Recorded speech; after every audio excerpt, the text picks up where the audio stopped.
Free health check up, আর তার সঙ্গে আমাদের রয়েছে ফ্রি আই চেক আপ রয়েছে। এটা অনেক বছর পরে আমরা এখানে করছি। তো আন্দুল মৌরি এলাকাবাসীর সকলকে নিয়ে এই প্রোগ্রামটা আমাদের করা। বললাম এই কারণে যে আজকে ছুটির দিন এবং প্রচুর মানুষকে আমরা পাবো।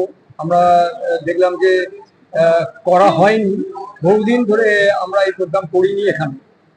তো এবছর পালা বদল হয়েছে। তো শুভেন্দুদা মাননীয় মুখ্যমন্ত্রী হয়েছেন, আমাদের খুব ভালো লাগছে। তো আমরা এখানে দেখছি আজকের দিনে প্রচুর এখানে প্রোগ্রাম রয়েছে, ব্লাড ডোনেশন থেকে অনেক প্রোগ্রাম রয়েছে। আমাদের শিবপুরের যে বিধায়ক রুদ্রনীল, উনিও এসছেন এখানে কোথাও। তো এবছর আমি ওই জন্য চিন্তা ভাবনা করেছি যে আজকের দিনটাই এই প্রোগ্রামটাকে করায়, ওই জন্য এখানে পরিষেবা বলতে চোখের ফ্রি চেক আপ করা হচ্ছে সারদা মা সারদা আই কেয়ার থেকে। যদি যারা খুব দুস্থ বা গরিব, সেটা আমরা বলেছি যাতে একবারে খরচা না নিয়ে যদি করা যায় তার ব্যবস্থা আমরা করব। যদি কারো ছানি অপারেশন হয় সেটাও আমরা মা সারদাকে বলেছি ব্যবস্থা করার।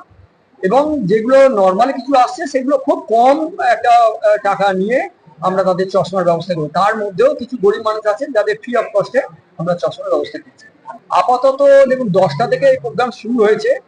তো আমি যেটুকুনি দেখছি মোটামুটি গোটা 20-25 জন অলরেডি হয়ে গেছে চোখের এতে।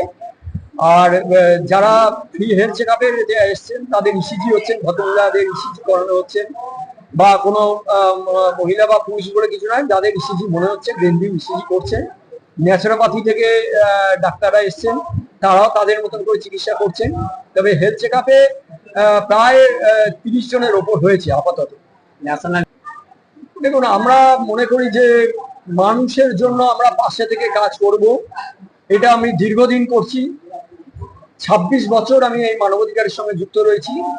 শুধু আমাদের রাজ্য নয়, সারা ভারতবর্ষ জুড়ে বিভিন্ন কাজ করি এবং প্রচুর মানুষ আমায় চেনে। মেনলি আমি হিউম্যান রাইটসের ওপর বিভিন্ন ডিবেটে এবং বিভিন্ন ট্রেনিংয়ে পুলিশ ডিপার্টমেন্টের এতে কাজ করেছি। দীর্ঘদিন ওয়েস্ট বেঙ্গল পুলিশের ডিবেট কম্পিটিশনে আমি জাজ হিসেবে ছিলাম এবং সিভিক ট্রেনিং এবং WBNBA ট্রেনিং করিয়েছি, এখনো করাচ্ছি।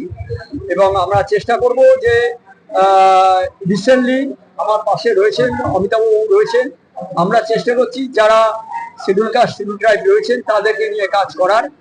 আমি মাননীয় মন্ত্রী সাহেব যিনি রয়েছেন ক্ষুদিরাম টুডু, আদিবাসীদের নিয়ে উনি মন্ত্রী হয়েছেন, ওনার সঙ্গে আমরা কথা বলেছি এবং আমরা চেষ্টা করছি ওনার সঙ্গে দেখা করে যদি এই বিষয়ের ওপর আমরা প্রতিটা জেলায় যদি আমরা কাজ করতে পারি তাহলে তাদের বিভিন্ন রকম সহযোগিতার হাত বাড়িয়ে দেওয়ার জন্য আমরা সকলে মিলে আমাদের সংগঠনের তরফ থেকে চেষ্টা করব যে এগিয়ে যেতে।